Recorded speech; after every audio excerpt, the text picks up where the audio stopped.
A very good afternoon to you and many thanks for joining us. You are watching the midday news coming to you live on Politics and Business Television Abuja. I am Felicia Michael Dunka. The headlines: Army mourns as terrorists kill Lt-Col Captain in Katsina, Borno. Soldiers foil cattle rustling, kill terrorists in Benue. Lassa fever claims more lives in Jalingo. The federal government reviews options as Iran war impacts grows. Oluremi Tinubu, Ondo First Lady urge empowerment of women. And Nigerians groan over Dangote petrol price hike. On the foreign scene, US, Israel hits 5 oil sites in Iran. Details of the stories after the break. Do stay with us.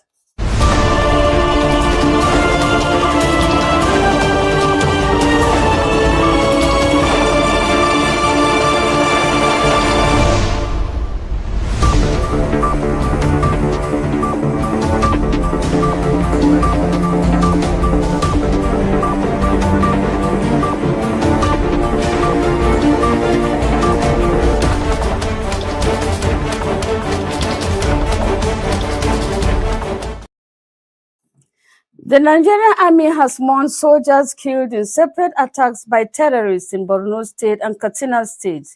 Military sources revealed that several soldiers, including a lieutenant colonel and a captain, lost their lives during the incidents, although troops reportedly killed more than 45 terrorists in different operations across the two states.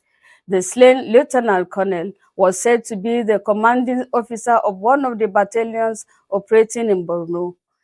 And in Katsina State, terrorists reportedly killed Paul Hassan, a captain in the Nigerian army, along with 2 other soldiers during an attack on a military position. The assaults were part of a series of coordinated attacks launched by terrorists on military formations in Borno State in recent days, leading to casualties on both sides. Some of the foreign officers have since been laid to rest, according to a statement issued on Saturday by the Media Information Officer of Joint Task Force Northeast Operation Hadin Kai, Sani Uba. The military reiterated its commitment to ongoing operations aimed at tackling terrorism and restoring peace in the affected regions. Troops of the Joint Task Force Operation Wild Stroke have foiled cattle rustling attempts, arrested suspected and neutralized terrorists during a series of operations in Benue State. The development was disclosed in a statement posted on the Nigerian Army's X handle on Sunday and signed by the acting media information officer at the headquarters of the task force, Ahmed Zubairu.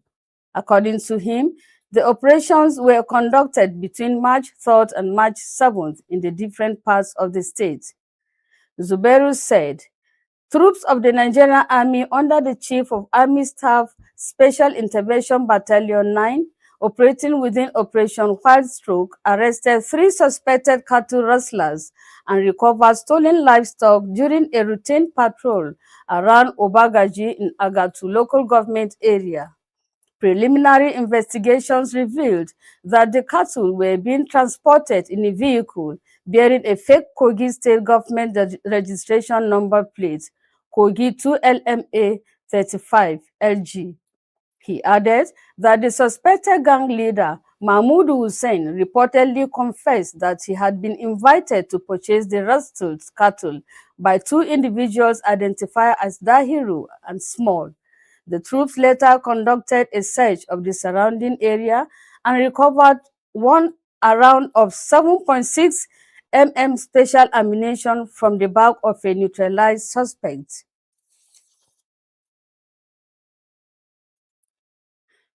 To the environmental matters, the Federal Medical Center in Jalingo is currently battling a deadly outbreak of Lassa fever, with 42 deaths recorded between November 2025 and March 2026, raising concerns over a growing health crisis in Taraba State.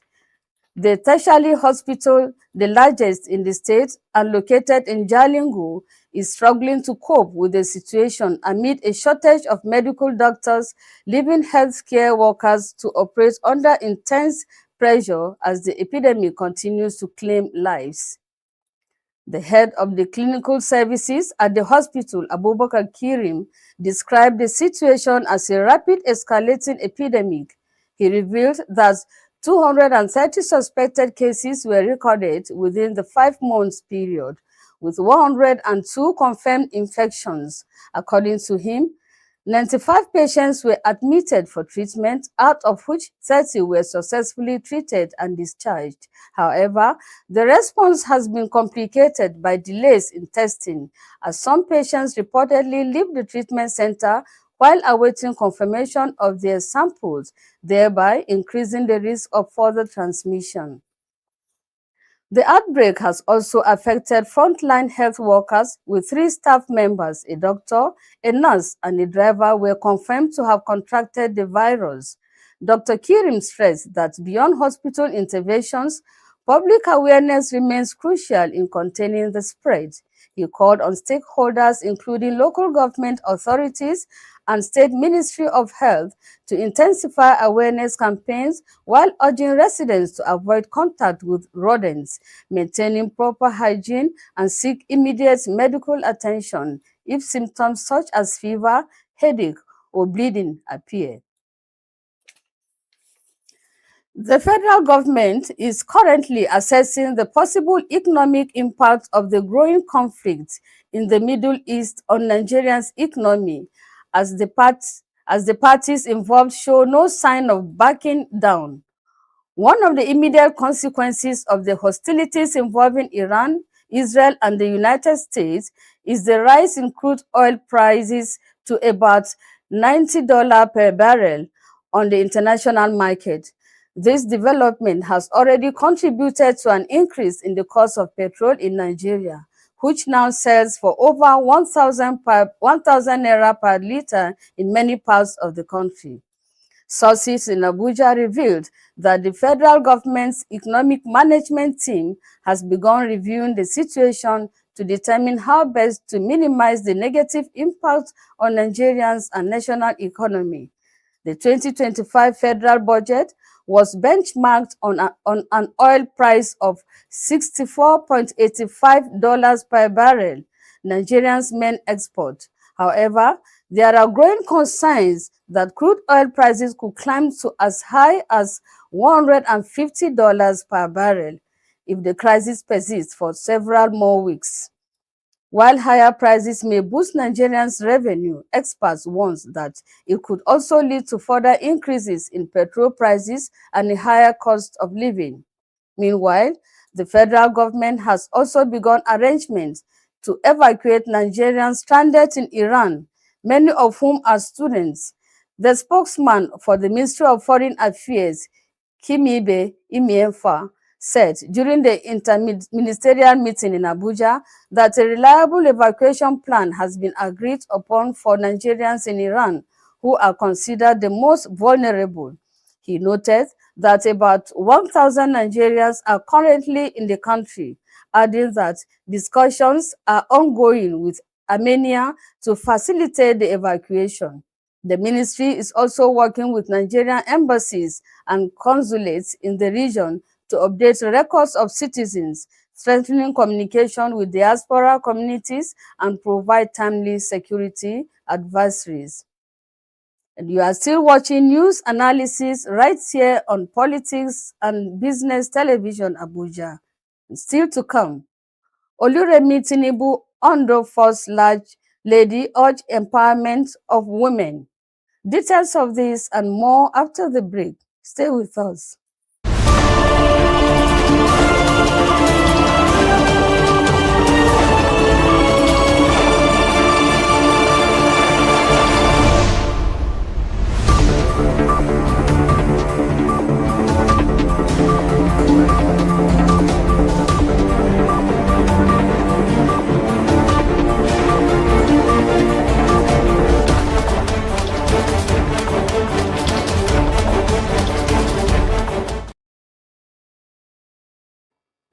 Welcome back. Nigeria's First Lady Oluremi Tinubu has called for greater empowerment of women and girls, describing it as a strategic investment in the nation's future. In a message to mark International Women's Day 2026 on Sunday, Mrs. Tinubu joined Nigerians and the global community in celebrating the achievements and contributions of women across the country. Highlighting this year's theme, Rights, Justice, Action for all women and girls. The First Lady stressed that empowering women goes beyond charity and is central to national growth. According to her, providing women with access to education, healthcare, economic opportunities, leadership platforms, justice, and equity would strengthen families, build prosperities, communities, and promote a more inclusive nation. Mrs. Tinubu also extended her good wishes to women across the country in celebration of the day. Supporting the national call, the First Lady of Ondo State, Seun Ayedatiwa, urged women to continue uplifting one another and contributing positively to society. Nigeria's First Lady Oluremi Tinubu has called for greater empowerment of women and girls, describing it as a strategic investment in the nation's future. In a message to mark International Women's Day 2026 on Sunday, Mrs. Tinubu joined the global community in celebrating the achievement and contribution of women across the country. And highlighting this year's theme, Right Justice Action for All Women and Girls, the First Lady stressed that empowering women goes beyond charity as is central to the national growth. And this year's Mrs. Tinubu also extended her good wishes to women nationwide in celebration of the Sunday of the celebration of the day. And now to business.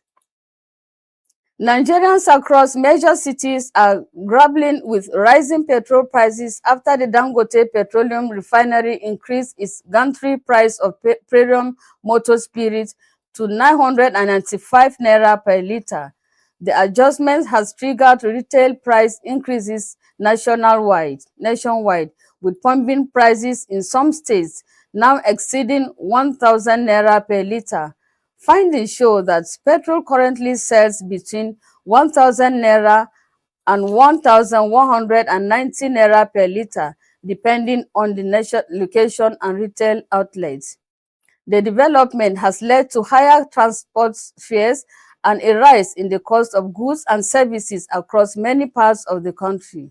Although the price hike has not resulted in widespread panic buying due to relatively steady supply, motorists, transport operators, and small business owners say the new price regime is placing additional strain on household incomes already affected by inflation.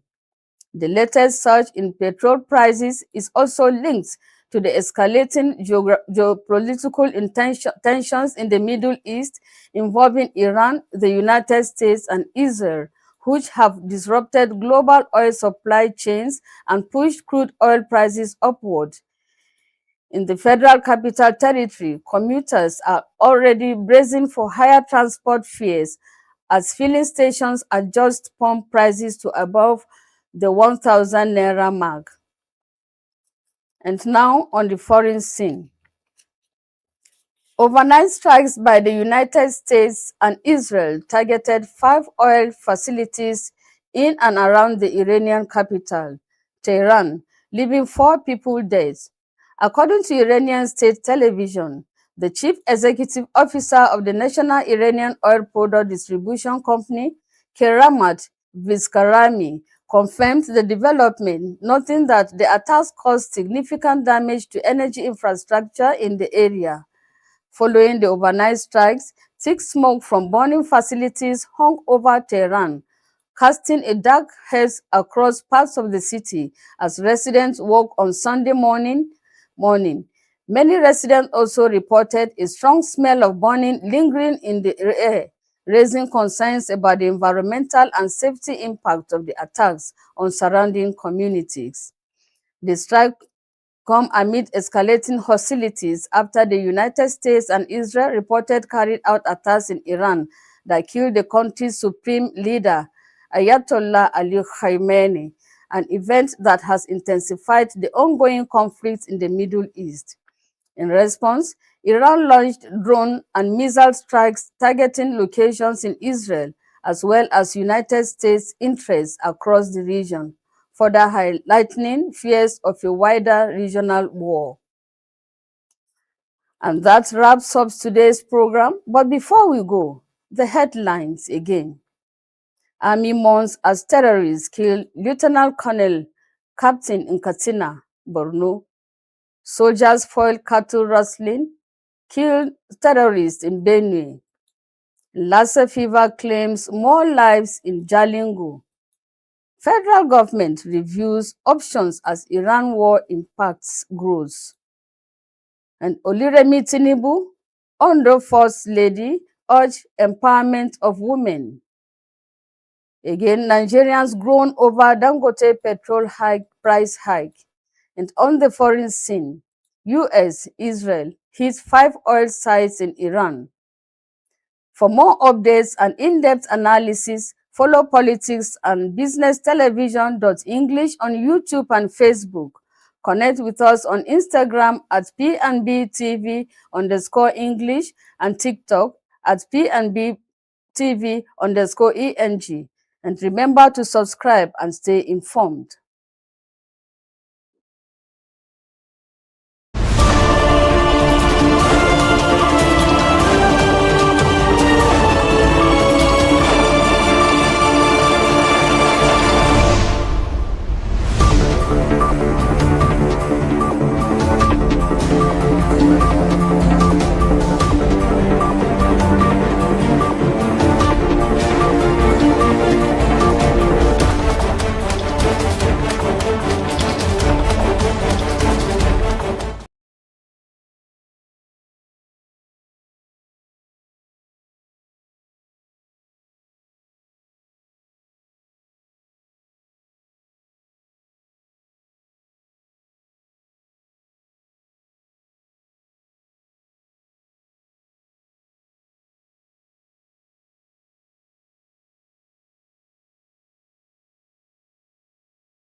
A very good afternoon to you and many thanks for joining us. You are watching the Midday News coming to you live on Politics and Business Television Abuja. I am Felicia Michael Dunker. The headlines: Army mourns